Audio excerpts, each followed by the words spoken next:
नमस्कार, रेडियो पाठशालामा तपाईलाई स्वागत छ। रेडियो पाठशाला मकवानपुरको नमुना विद्यालय चन्द्रोदय माध्यमिक विद्यालयको सहकार्यमा रेडियो सन्देश 106.9 मेगाहर्जले तयार पारेको हो। रेडियो सन्देश 106.9 मेगाहर्जले तयार पारेको हो। तपाई रेडियो पाठशाला, रेडियो सन्देश 106.9 मेगाहर्ज, अनलाइनमा radiosandеш.com, मोबाइल एप्लिकेसनमा रेडियो सन्देश फेसबुक पेज र युट्युब च्यानलमा रेडियो सन्देश अनलाइन टिभीमा एकैसाथ सुनिरहनु भएको छ। आज नेपाली विषय पढाउनको लागि आउँदै हुनुहुन्छ चन्द्रोदय माध्यमिक विद्यालयका शिक्षक रमेश मोहन अधिकारी। विद्यार्थी साथीहरू कपी कलम लिएर तयार रहनुहोला है।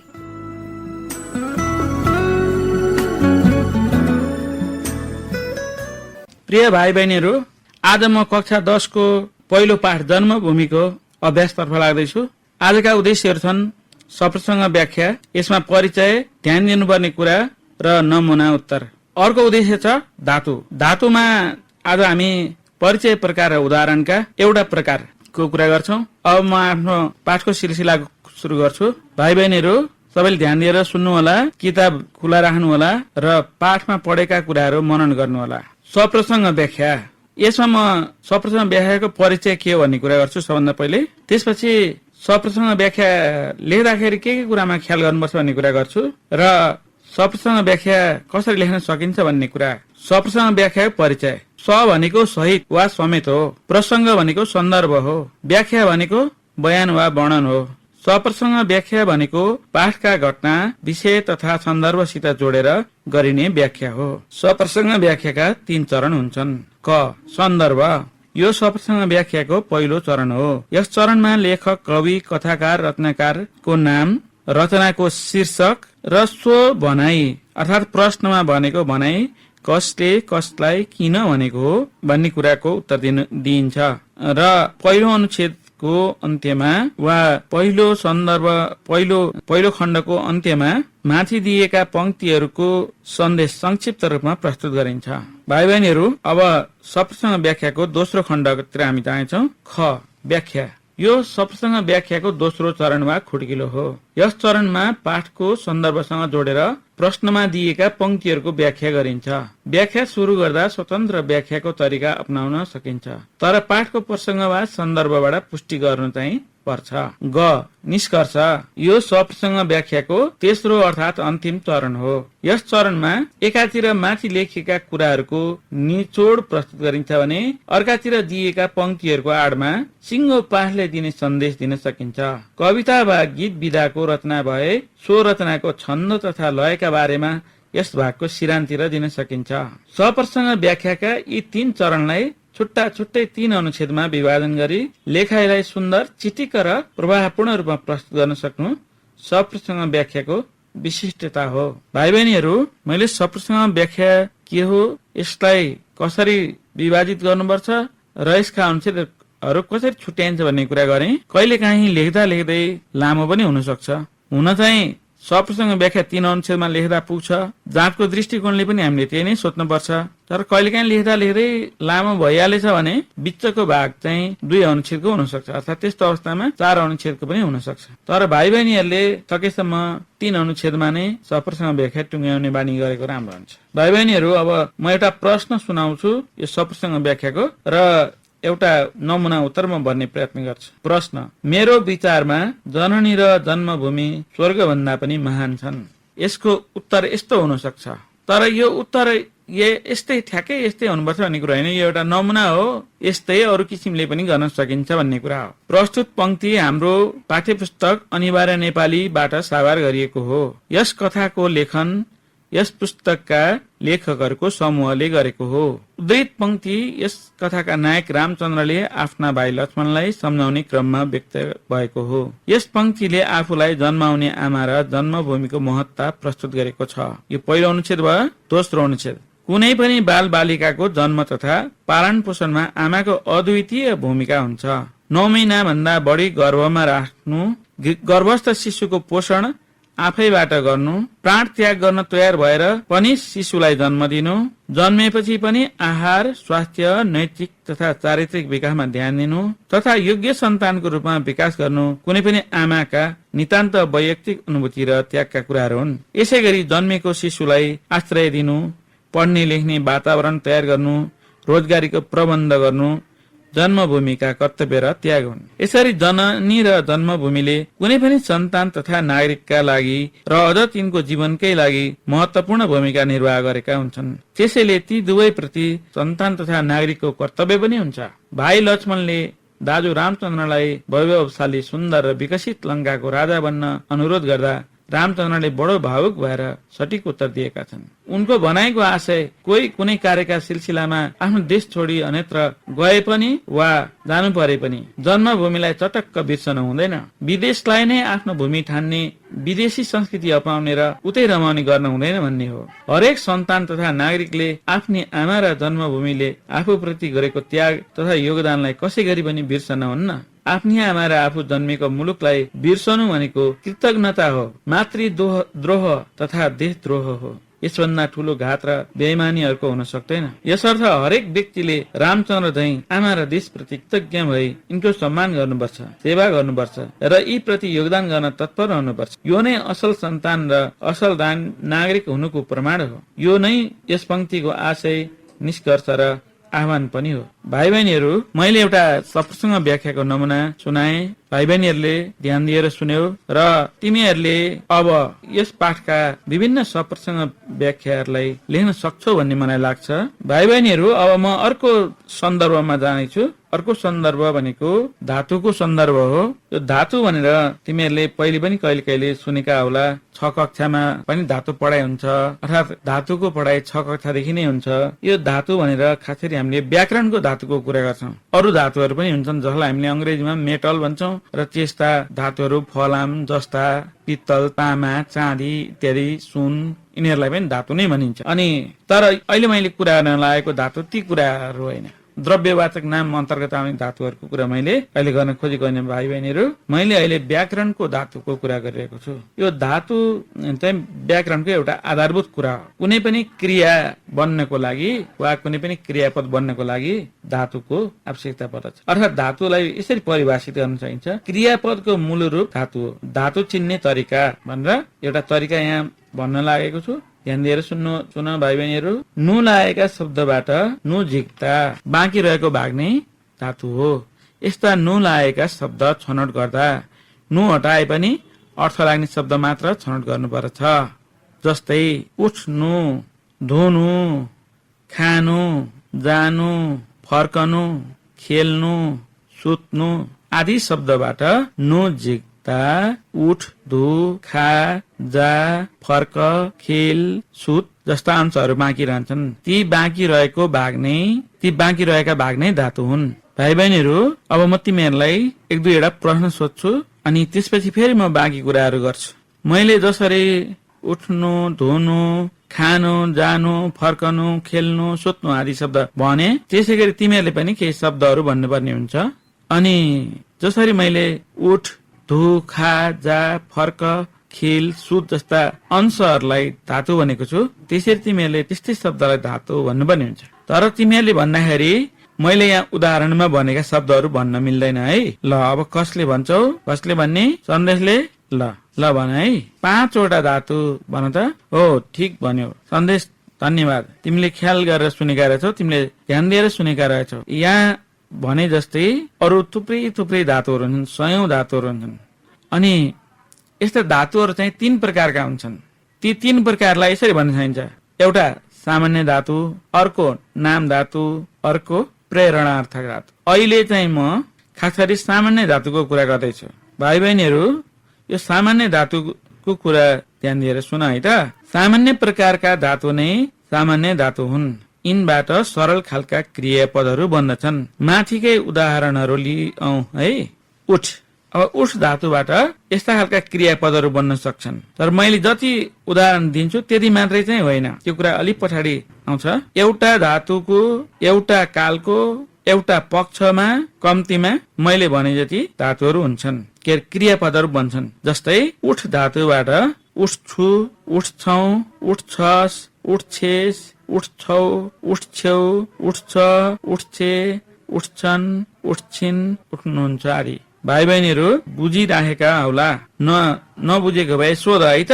अब म धु धातुबाट बन्ने केही क्रियापदहरू भन्छु। धुन्छु, धुन्छौ, धुन्छस्, धुन्छेस, धुन्छौ, धुन्छेउ, धुन्छ, धुन्छे, धुन्छन्, धुन्छिन्, धुनुहुन्छ आदि।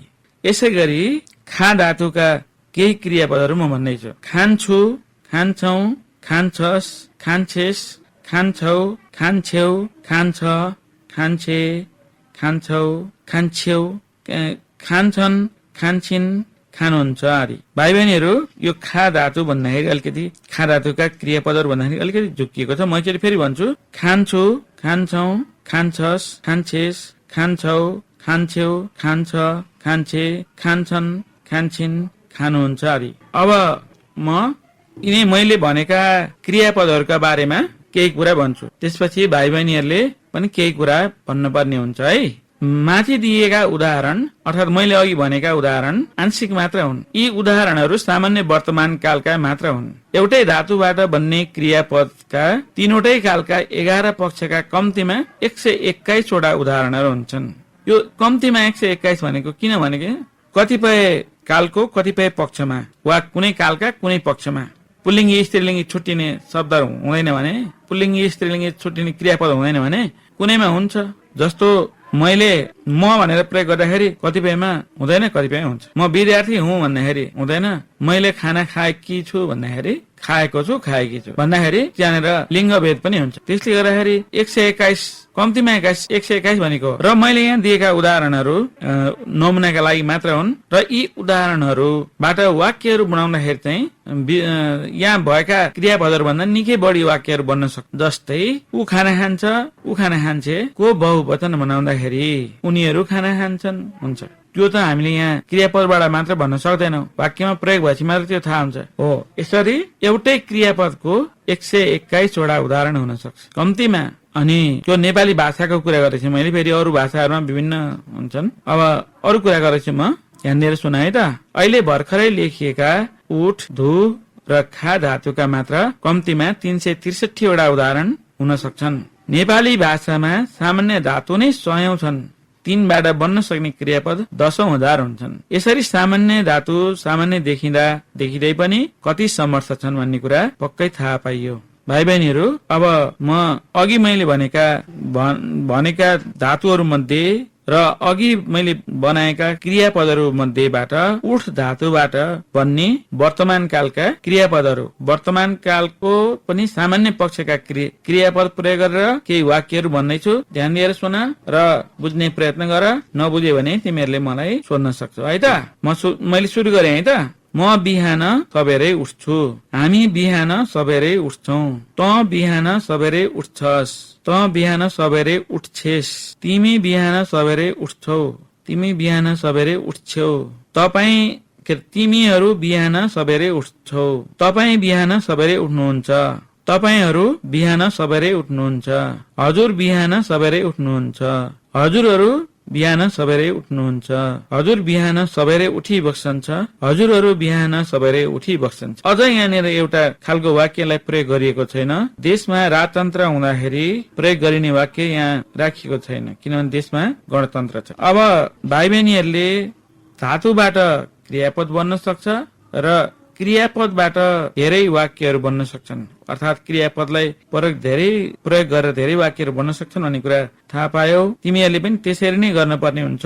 अब म यो धु र खा धातुको वाक्यमा प्रयोग गर्नको लागि म तिमीहरूलाई सोध्दैछु। तिमीहरू मध्ये जान्ने विद्यार्थीले वा भनिहाल्न सक्ने विद्यार्थीले भन्ने प्रयत्न गर है त।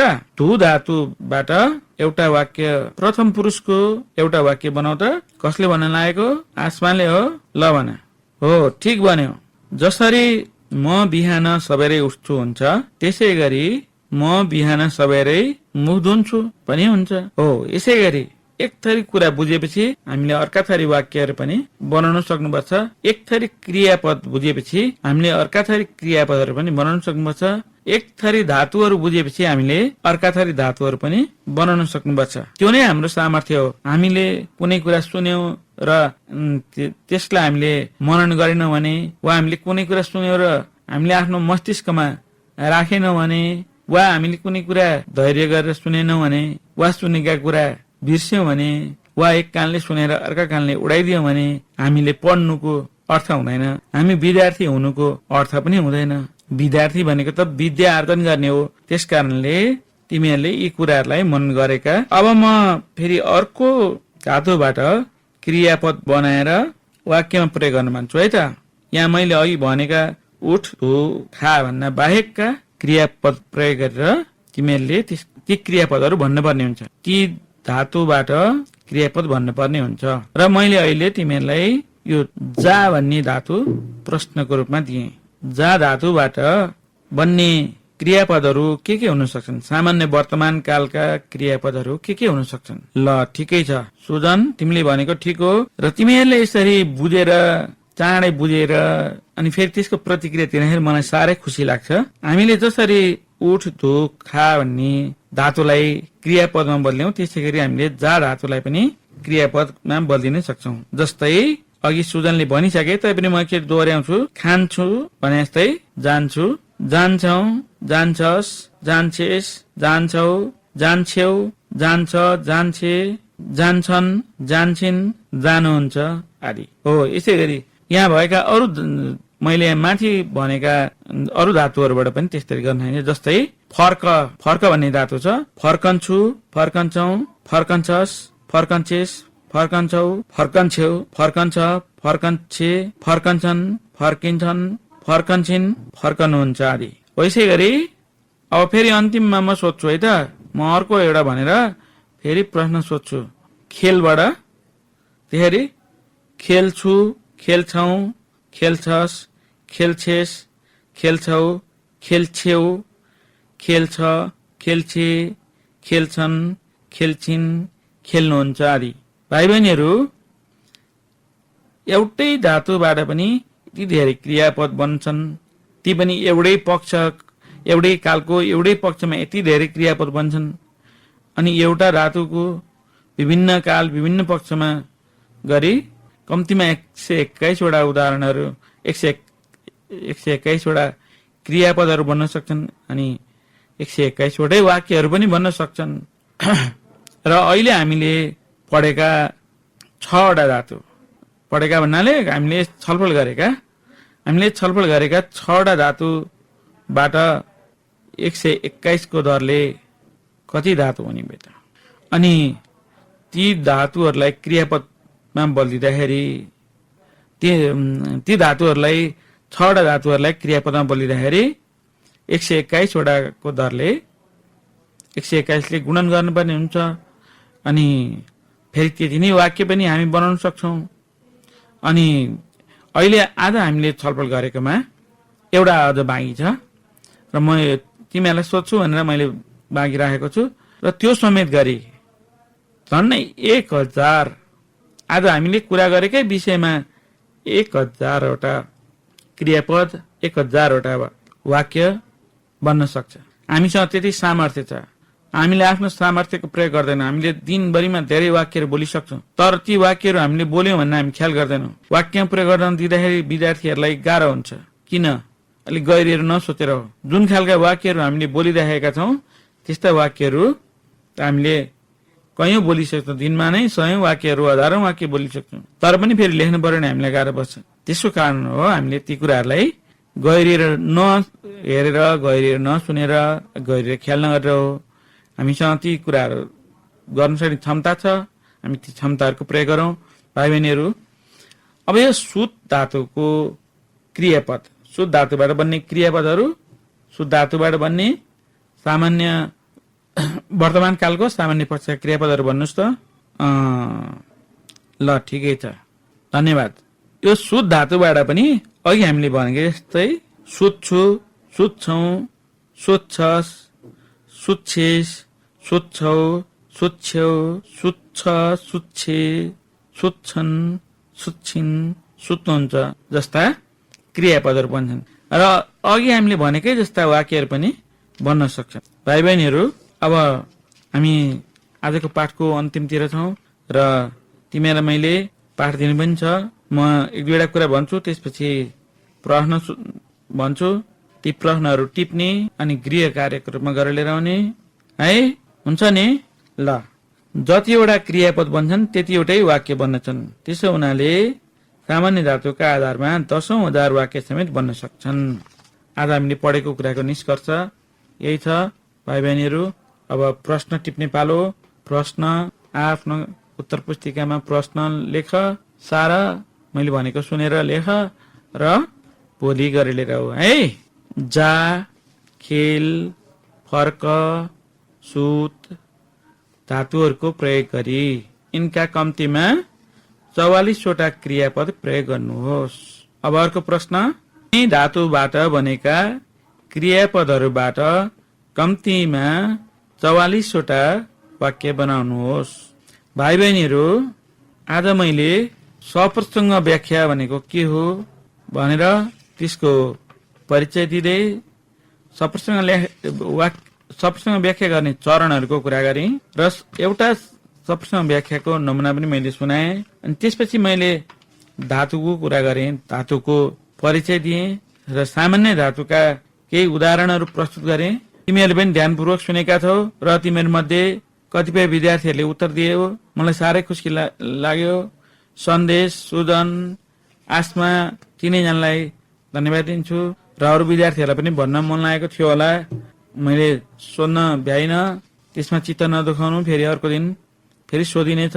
र अब यो आज हामीले सामान्य धातुका उदाहरणहरू गर्यौं र त्यसै गरी भोलि हामी सामान्य धातु भन्दा बाहेकका नाम धातु र प्रेरणार्थक धातुका केही प्रसङ्गहरू गर्छौं।